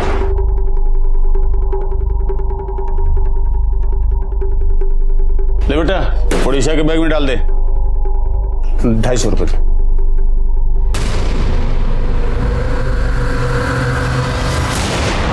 समय ने पूछताछ की तो 16 फरवरी को सुनील पांडा कॉलेज गया, अपनी क्लास ली और हमेशा की तरह टाइम पर कॉलेज से निकल गया। कॉल रिकॉर्ड्स के मुताबिक 17-18 फरवरी को उसका फोन स्विच ऑफ था। ये 2 दिन सैटरडे संडे की वजह से कॉलेज की छुट्टी भी थी। उसके बाद सीधा मंडे को उसका फोन ऑन हुआ। सर मैंने वरुण से और उसके घर के आस पड़ोस में जाके पूछताछ की, लेकिन हमें ऐसा कुछ भी नहीं मिला जिससे ये साबित हो सके कि वरुण के साथ रिया की कभी भी कोई भी प्रॉब्लम थी। सर ये एनवल पुलिस स्टेशन के बाहर मिला था, आपका नाम लिखा हुआ था, मैंने उठा लिया।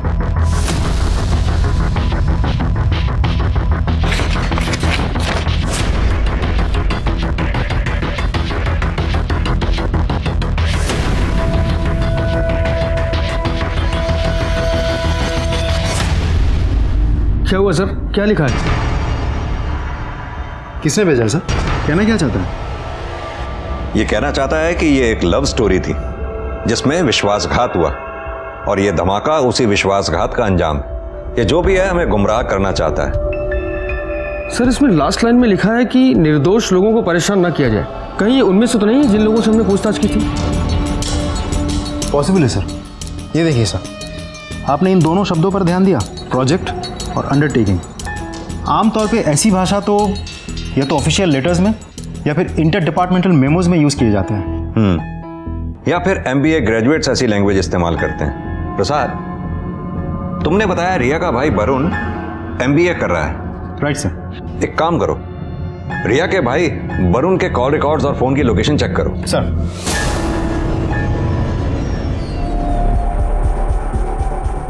सर एक कमाल की इन्फॉर्मेशन हाथ लेके। इस केस में एक नहीं बल्कि 2 MBA है। दूसरे ने तो डिस्टेंस लर्निंग इंस्टीट्यूट से मैनेजमेंट में डिप्लोमा किया है।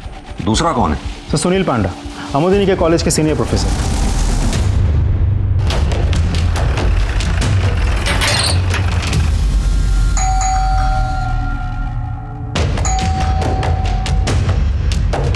जी कहिए। अरे सुनील पांडा कहाँ है? उन्हें बुलाइए, हमें उनसे बात करनी है। वो कुछ काम कर रहे हैं, आप मुझे बताइए, मैं उनकी वाइफ हूँ। कौन आया है?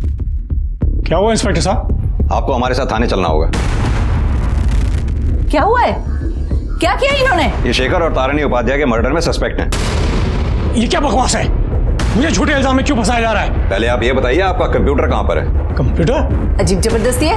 आप पुलिस वाले हैं, इसका मतलब ये तो नहीं किसी भी शरीफ के घर में आके आप उसे परेशान करें। मेरा भाई हाई कोर्ट में वकील है, 2 मिनट के अंदर मैं आप लोगों की वर्दी उतरवा दूंगी। देखिए मैडम, आपसे जितना पूछा जाए उतना ही जवाब दीजिए।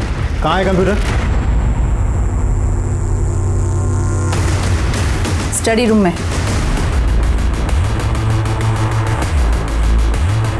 प्रसाद, सुभाष,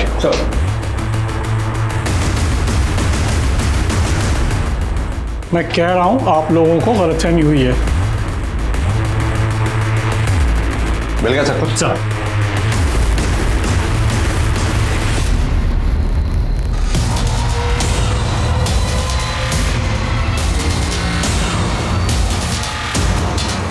लेके चलो।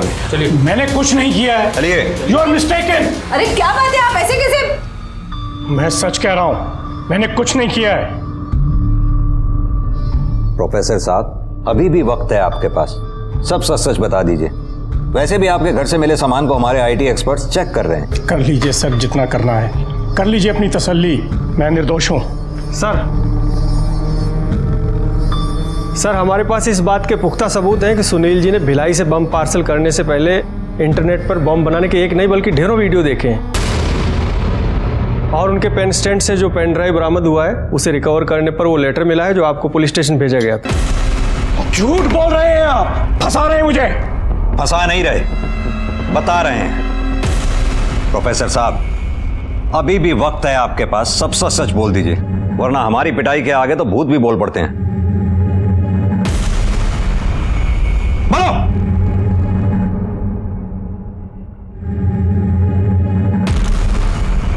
हाँ, मैंने ही वो बॉम्ब बनाया है। मैंने ही उसे पार्सल बना के अमोदिनी के घर पे भेजा, बदला लेने के लिए।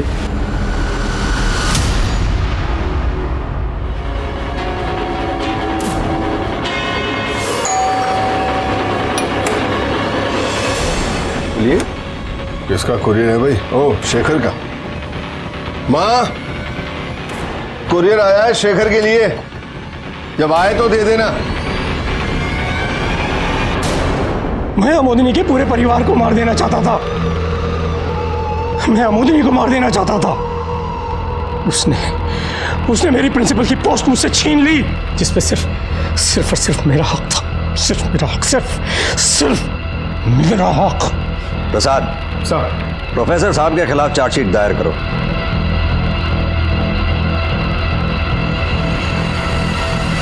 बदले की भावना ने एक इंसान को हैवान बना दिया था, इस कदर कि उसने 2 मासूमों की जिंदगी मौत के हवाले की और एक मासूम को विधवा बना दिया। जितनी मेहनत सुनील पंडा ने बम बनाना सीखने में की थी, उतनी लगन और मेहनत से अगर अपना काम किया होता तो उसे प्रिंसिपल बनने से कोई नहीं रोक सकता था। पर खुद के बेहतर होने की गलतफहमी और ईर्ष्या ने उसे अपराधी बना दिया और उसने खुद को सांत्वना देने के लिए जुर्म का रास्ता अपनाया, जिसमें एक परिवार तबाह हो गया। मैंने ये मुकाम अपनी मेहनत से पाया था, लेकिन आज इस मुकाम से मुझे नफरत हो रही है, क्योंकि इसने मेरा परिवार उजाड़ दिया। अगर मुझे जरा सा भी अंदाजा होता प्रिंसिपल की कुर्सी के लिए सुनील इतना आहत है, तो मैं ये कुर्सी छोड़ देती। अरे कुर्सी क्या, मैं नौकरी छोड़ देती। मेरे बेटे, मेरी सास की जिंदगी, मेरे बहू के भविष्य से बढ़कर मेरे लिए कुछ नहीं था इस संसार में। मेरा संसार उजड़ गया। शायद मैं ये नौकरी भी ना कर पाऊं, क्योंकि मुझे ये हर पल याद दिलाएगी कि इसकी वजह से एक पागल इंसान ने मेरी दुनिया उजाड़ दी। क्राइम पेट्रोल के ऐसे ही मजेदार एपिसोड्स देखने के लिए हमारे चैनल को सब्सक्राइब करें